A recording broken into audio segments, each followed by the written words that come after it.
I'm Gulid, 27, Somali, born and raised in the US, and I've got a big forehead that I swear makes me look like I'm carrying the weight of the Horn of Africa on my face. It's not just me though. Somalis, we've got these distinct features: high cheekbones, lean builds, dark skin that doesn't quite fit the quote-unquote black mold people expect. And somehow that makes us the butt of jokes, not just from outsiders, but from our own people. It's messed up, and it's a big reason why I'm still single at 27, despite wanting to get married since I was a kid. The bad rep Somalis get, whether it's Minnesota, Toronto, or the UK, it's the same story. You've got people hearing Somali and immediately thinking of big foreheads, being called alien, pirate, whatever. I've heard it all. People saying we're too aggressive, too clannish, too other.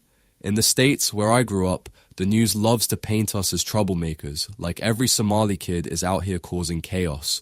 Toronto? Same deal, just with a different accent. And don't get me started on the UK. Somalis there get called out for everything from knife crime to being too religious. It's like we can't win, and when it comes to dating or marriage, that bad rep sticks to us like glue.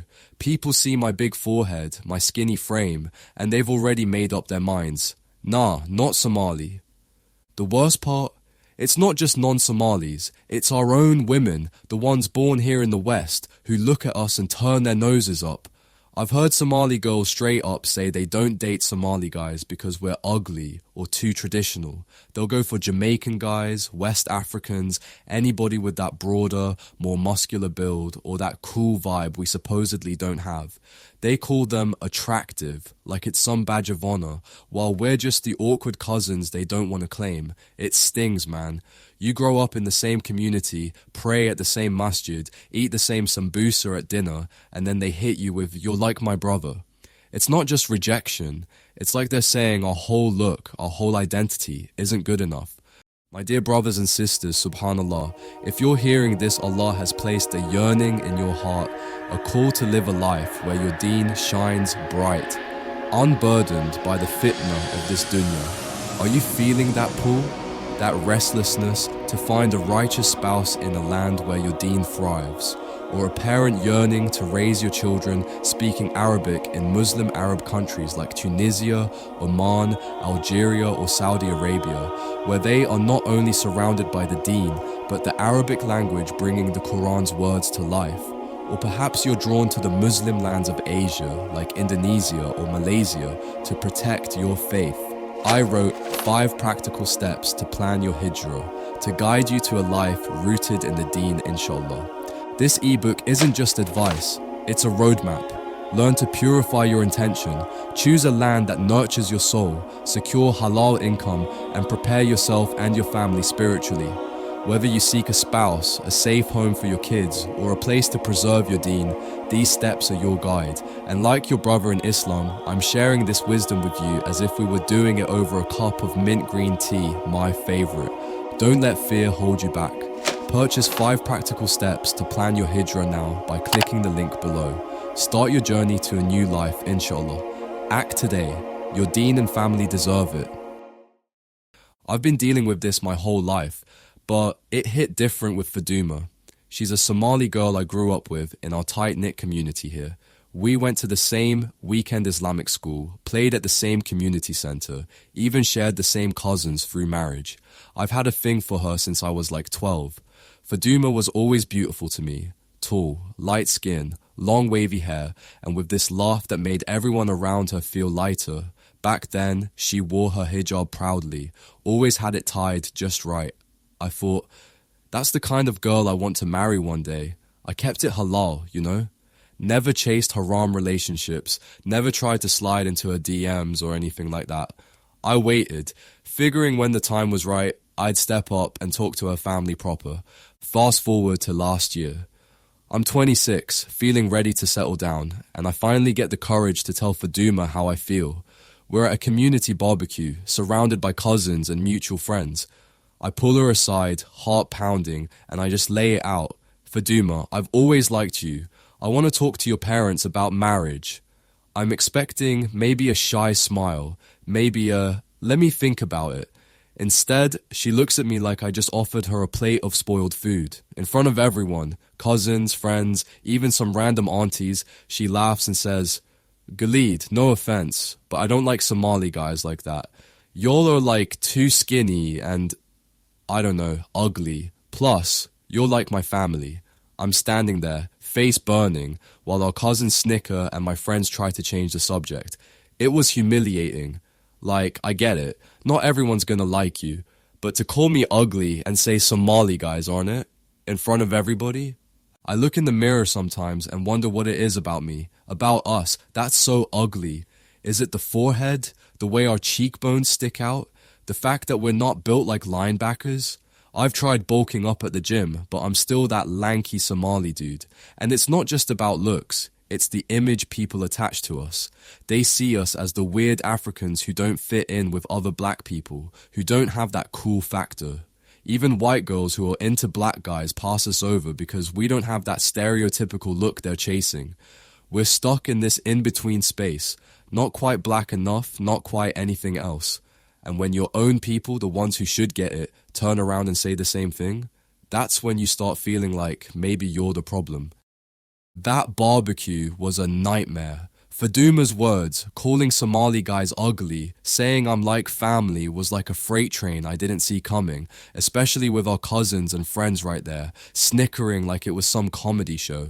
I stood there, trying to play it off with a weak laugh, but inside I was burning. It wasn't just about her rejecting me, it was the way she dragged all Somali guys, like our whole look was some kind of defect. I've always tried to keep things halal, waiting for the right moment to do marriage the proper way. No games, no haram nonsense. I thought Faduma was on the same page, with her hijab always on point, but that day she made it clear she didn't see me, or any of us like that. After that incident, I kept hearing her voice in my head. Somali guys are ugly, too skinny, like my family. It wasn't just personal, it felt like she was spitting on everything we are. I started noticing how other Somali girls in our community talked about the guys they were into, and it was never one of us. It was always some Nigerian dude with a deep voice or a Jamaican guy with that cool factor. One girl at a wedding even said, Somali guys are too serious, always stuck on religion or clans. Like, what? I'm just trying to live right, pray my five, and not get caught up in drama. But apparently, that's not enough. They want someone who fits this other mold, someone who's not us. Then I found out about Faduma's new guy.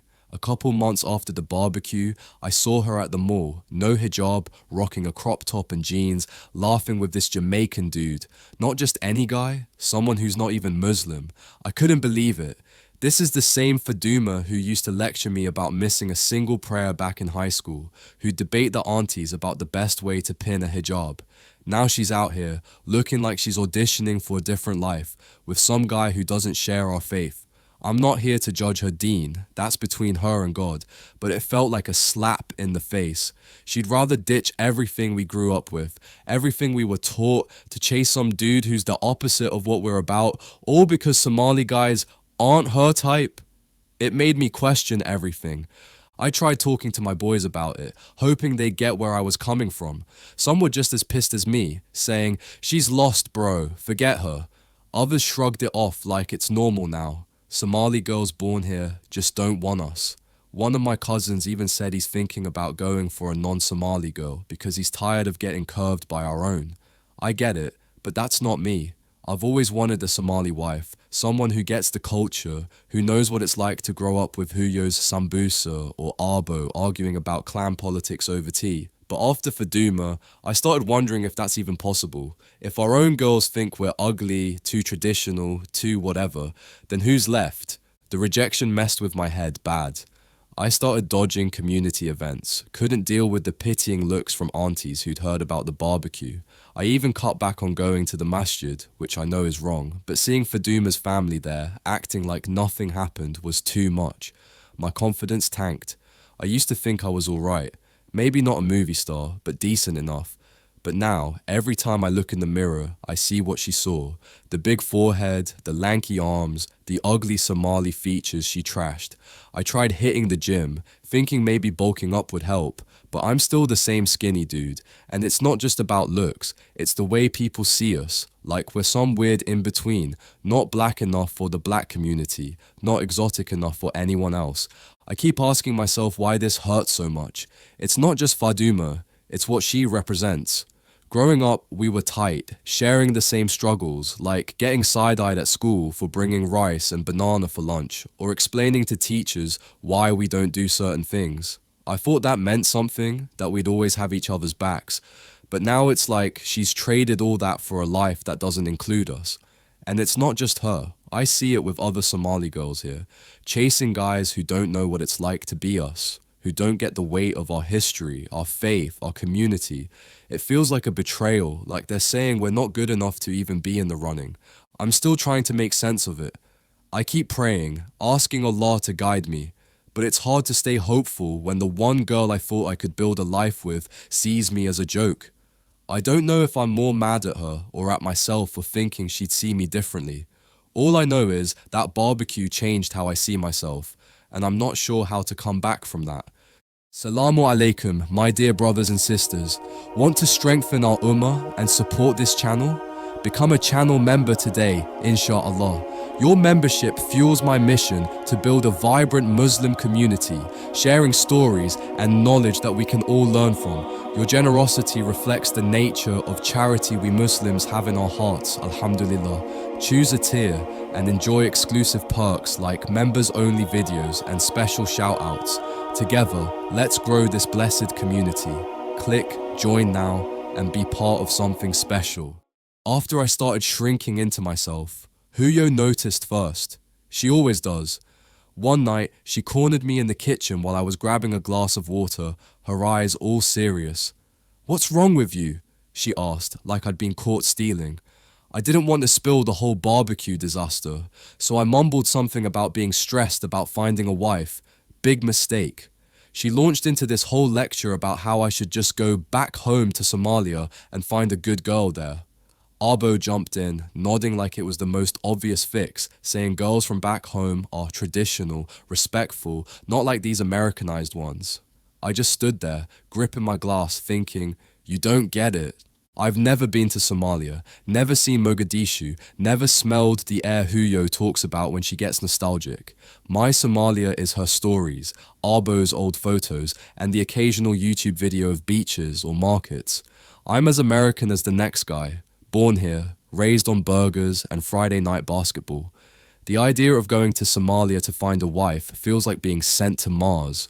What am I supposed to talk about with a girl who grew up there? Her life of fetching water or dodging clan drama while I'm over here stressing about Wi-Fi speeds and student loans? I want someone who gets what it's like to be Somali American, to grow up with kids calling your lunch weird or teachers butchering your name. Someone who knows the struggle of balancing Huyo's rules with trying to fit in at school. But my parents act like it's simple. Somali plus Somali equals happily ever after. I tried explaining it to them. I don't know Somalia, I said. I won't connect with a girl from there. Huyo just waved me off, saying, "You're Somali, she's Somali, what's the problem?" Arbo doubled down, talking about how girls here are too picky, too influenced by Western nonsense. They don't see the gap. They grew up where everyone looked like us, where being Somali was just normal. Here, it's like I'm stuck in this weird in-between. Too Somali for Americans, not Somali enough for Somalia. I want a wife who gets that, who's lived it.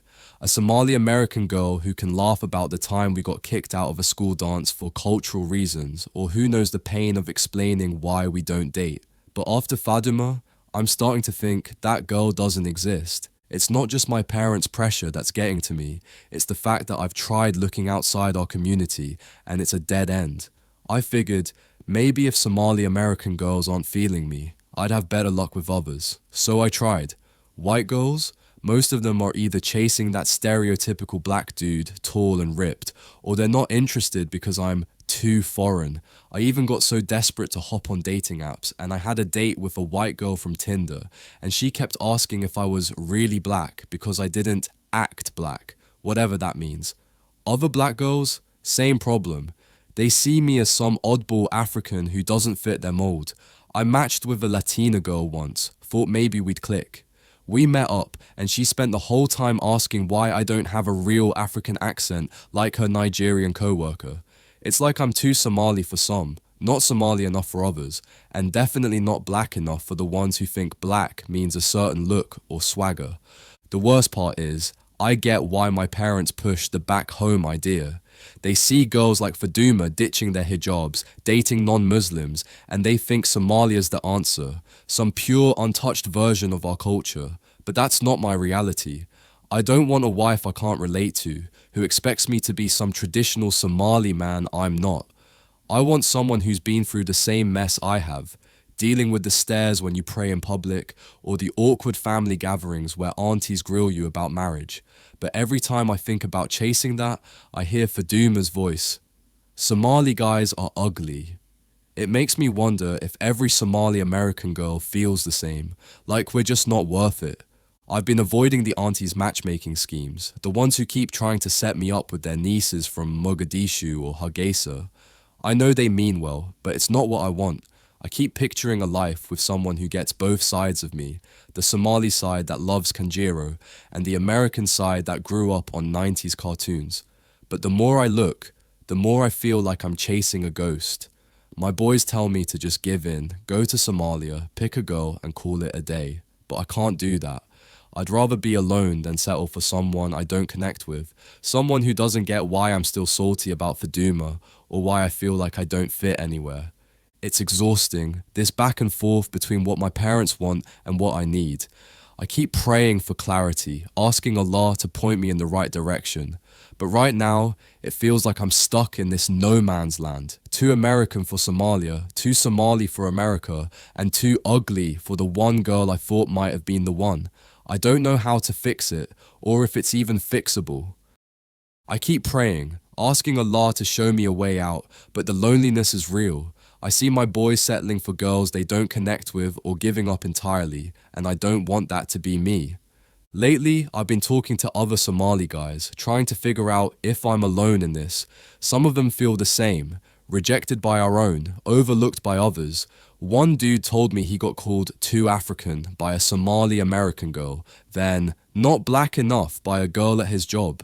It's like we're all stuck in the same mess, dodging the same stereotypes. Others just brush it off, saying they'll go to Somalia or marry whoever their moms pick. But I can't do that. I want a partner, not just a wife, someone who sees past the stereotypes and gets me. I'm not giving up, but it's hard. I thought about moving to a city with a bigger Somali community, somewhere the people might be different, but deep down, I know running won't fix this. It's not just a place, it's how we're seen by others and ourselves. So I'm putting this out there. Any other Somali guys dealing with this? Getting curved by our own girls, feeling like you don't fit anywhere? How do you keep going? I'm still holding on to hope, praying for someone who'll accept me, forehead and all. But I could use some advice, some sign I'm not alone in this fight. Alright mates, just finished reading Ghalid's story, and wow, it's a sensitive one for many brothers out there. As a British Arab originally from Libya, I can't fully relate to Ghalid's struggle, but I'm sure many of you brothers out there can. I've never had to deal with my own people calling our features ugly or feeling stuck between two worlds like he does. But man, his pain is real. And it's got me thinking about how brutal it can be when your own community turns on you, especially when you're just trying to live right and keep it halal. It makes me wonder if making hijra to a new country, somewhere with a stronger Muslim community, could open up more chances for Ghalid to find a wife who values him and live a more Islamic life, free from all this judgment. Ghalid's story hits hard on that feeling of not fitting in anywhere. Not with your own people, not with others. Have any of you ever felt caught in that in-between space where you're too much of one thing for some and not enough for others? Maybe you're an Arab, African, an Asian, or anyone else who's dealt with stereotypes or rejection from your own community. How do you handle that? And for those searching for love, like Ghalid, have you faced pressure to marry someone from back home or stick to your roots? Or have you thought about hijra, moving to a place like the Gulf or Indonesia or even Malaysia, where you might find more sisters who share your values and are open to marrying someone like you, regardless of cultural quirks? How do you stay true to what you want when everyone's got an opinion? I'm curious about you lot still out there looking for the right partner. Gulid's holding out for a Somali American sister who gets his life, but he's worried his Somali features are a deal breaker. Have you ever felt like your looks or culture held you back in getting married? Or have you taken a leap, maybe opened up to someone outside your community, or even considered hijra to a country where Islamic values are stronger and marriage prospects might be better? Drop your stories below. I'm proper keen to hear how you've navigated this. And what about those family expectations? Gulid's parents want him to go to Somalia, but he's not feeling it. Have you ever pushed back against family pressure to find your own path, maybe even moving abroad to build a life more aligned with your faith, trusting Allah's plan? If you can relate to Gulid's story and the struggle of brothers of all races looking to get married, hit that subscribe button for more real talk like this. Like if you're rooting for Gulid to find someone who sees him for him, maybe in a new country where his faith and identity shine, share this with your mates. More stories coming soon, inshallah.